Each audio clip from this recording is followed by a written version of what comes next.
John, the president went in front of cameras today, made claims about this virus that go against everything that we're hearing from medical experts.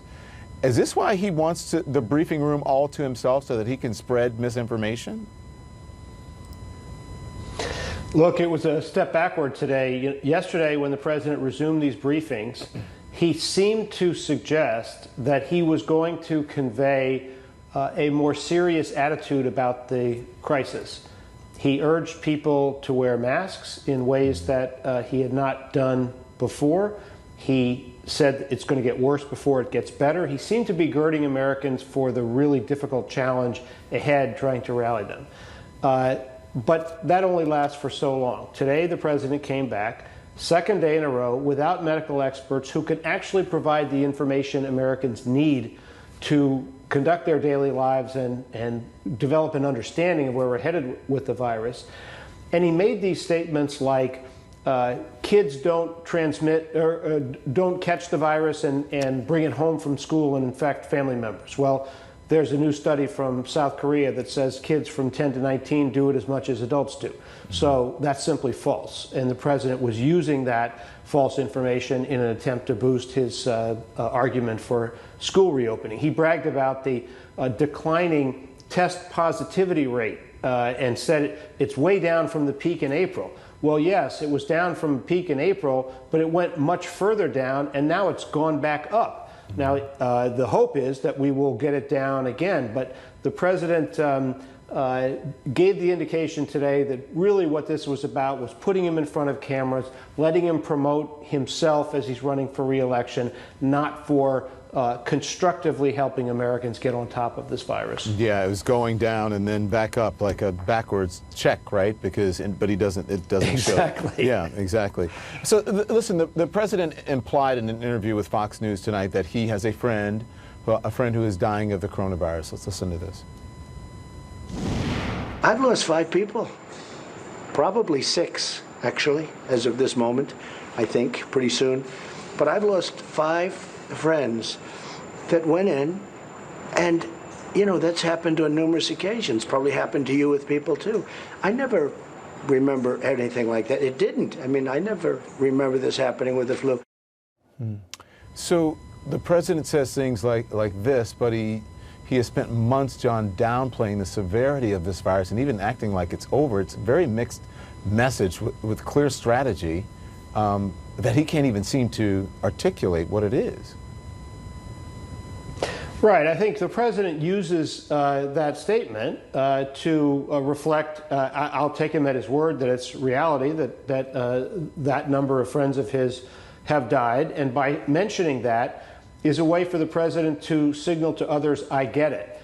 It still doesn't substitute for the lack of expressions of empathy for the 140,000 plus Americans who have died of coronavirus. And it doesn't substitute for a meaningful plan, meaningful action in a more aggressive way than he's shown so far. That seems to be a small personal emblem that he understands, but not enough to move him to do what presidential leadership would require in this situation. When you think about that, and he's been saying, you know, it's the sniffles or that most people get over, and it's like the flu, and then he just said in that soundbite, more than I didn't know anyone from the flu, so I don't know. Anyways, so the president also brought up his cognitive test again in that interview. Take a listen.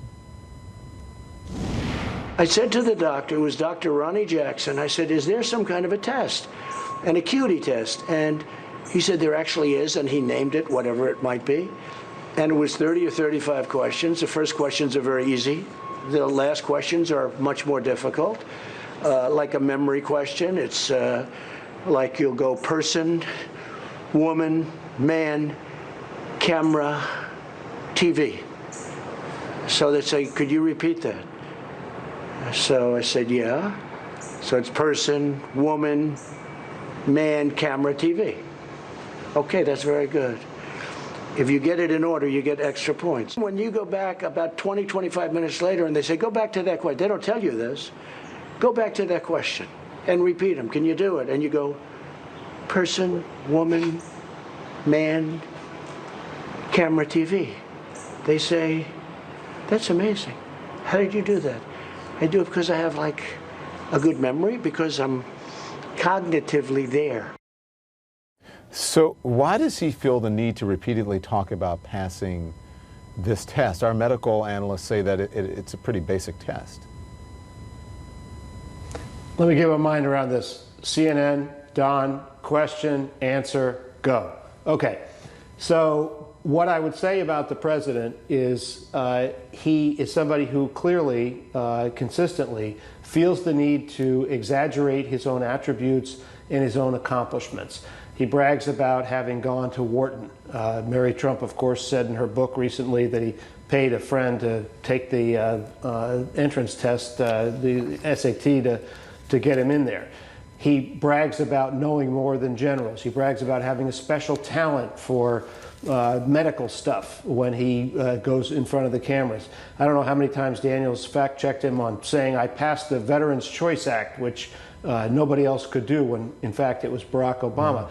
He has to affirm his ego, and in doing so, he consistently lacks self-awareness of how that comes across. So when you boast about this test, which is a test designed to screen for dementia, and say that by showing you don't have dementia, that makes you really smart, it makes him look ridiculous, frankly, and people are laughing about that clip. And I'm not sure it proves the point the president thinks it proves, because if you were really brilliant, you would have enough self-awareness not to think that the questions on that test would be an indication of tremendous mental capacity. Yeah. Well, and even just to, yeah, you're right, to put it out there, you don't even have to tell anybody you did that. I guess it's because he wants people to think that he's sharper than Joe Biden. He's trying to say Joe Biden is not sharp, drawing a contrast there that is not really working in this But moment. he doesn't prove that. Yeah, exactly. Thank you, John. I appreciate it. I want to bring in, John mentioned Daniel Dale. Here he is, our resident fact checker. So there you go, Daniel. I want you to take a listen to what the president said about this recent spike in coronavirus cases. Here it is. Cases started to rise among young Americans shortly after demonstrations, which you know very well about, which presumably triggered a broader relaxation of mitigation efforts nationwide. So what is the truth, Daniel?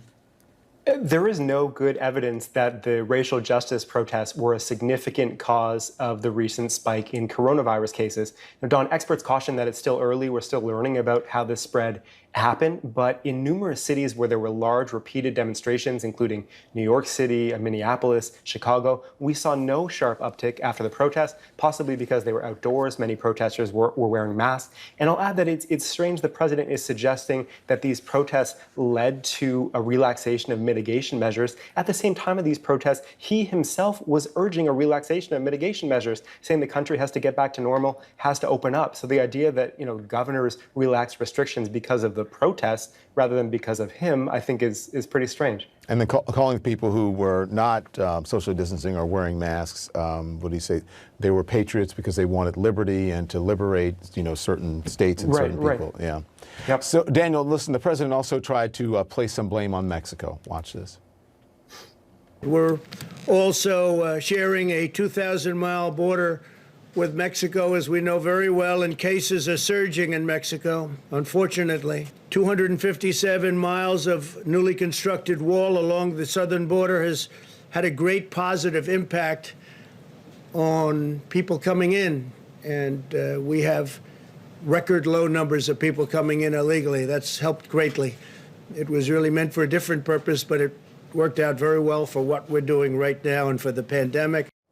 Okay, Daniel, give us the facts.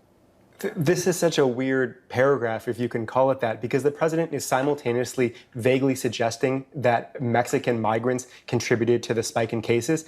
And then he's also trying to boast that he's keeping a record number of Mexican migrants out with his border wall. It's strange to argue both at the same time. Beyond that, Don, there is, again, no evidence that migration from Mexico is driving this uptick. Mexico's number of cases, at least recorded cases, is way less than the U.S. recorded number. Now, there are caveats here. Mexico does have an increase in cases and deaths, and Mexico has very limited testing. So we have to be cautious in the comparison between Mexico and the U.S. But again, no firm basis for blaming Mexico for this U.S. domestic problem.